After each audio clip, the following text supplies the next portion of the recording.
Good morning again, friends. We are excited to be back and continuing the catechism questions with you. We are doing this one outside because it is just too beautiful to actually be inside the house right now. So I wanted to real quick review a little bit about what we've been talking about. A couple of weeks ago, I had the question, what was necessary in our Redeemer, the one who pays for us? And we learned that Jesus had to be both fully human and fully God. So then Pastor Joel went into what it meant for him to be fully human. And then we listened to Miss Tammy go into what it meant for him to be fully God. So we're understanding that Jesus couldn't be just one or the other, that he had to be both in order to pay the debt. Otherwise, it couldn't be paid. So the question this week is this: why was it necessary or needed for Christ, the Redeemer, to die? So that's what was needed. We know he needed to die, but we're asking, well, why did he need to die? So here's the answer that the catechism question gives us. It says this: Christ died willingly in our place to deliver us from the power and penalty of sin and bring us back to God. That's a really long answer. And when I first read the answer, I was like, I feel like it doesn't actually answer the question of why. I understand that he did die, but why did he die? And we kind of get that at the end to bring us back to God. But I thought that the best way to understand this catechism question was to tell you a story. And so the boys are going to help me tell you that story. All right, Austin and Wyatt are here and they're ready to help tell the story. We're going to use the Candyland board and our Lego people to do this. So the story begins in the beginning with God. He's going to be our Iron Man guy right there. We decided he's God. And the people he created, we got a man and a woman there. And they were happy and holy living together in God's kingdom. We've got the King Candy's castle. We figured that's as close as it gets to God's kingdom here on earth. So they're living happy and holy together, but then something happened. What happened, you guys? They got moved out.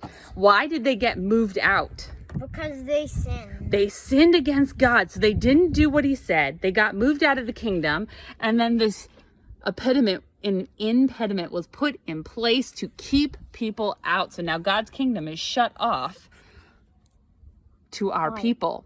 So the people are still living. They're not dead, right? They're living, they're walking through life. So let's move them along the board, move our people along the board. And whenever they get to a place where they do something wrong, they would have to sacrifice a sheep. Where's our sheep? Can you show me the sheep? I can't. It's supposed to be the husky. Okay, so they would have to, Wyatt, go back to the husky, the sheep.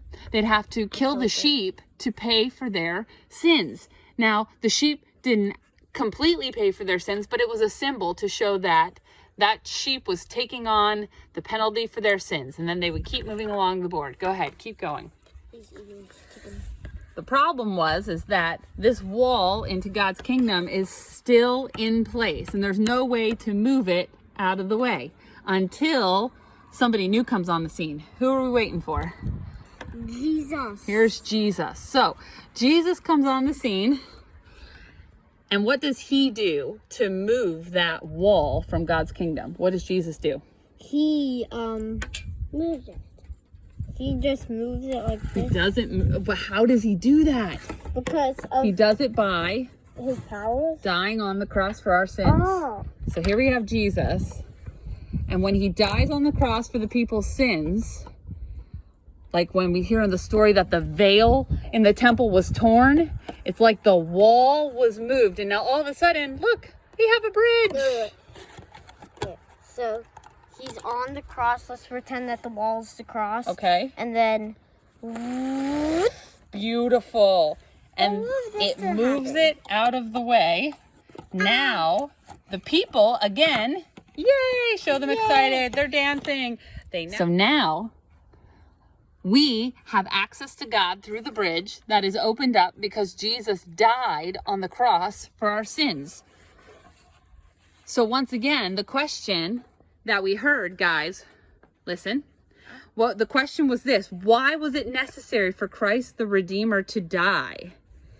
And the answer was this: Christ died willingly in our place to deliver us from the power and penalty of sin and bring us back to who? God. To bring us back to God. So if Jesus didn't die, that bridge would still be closed. There'd be no way into God's kingdom. So we are super thankful that God died.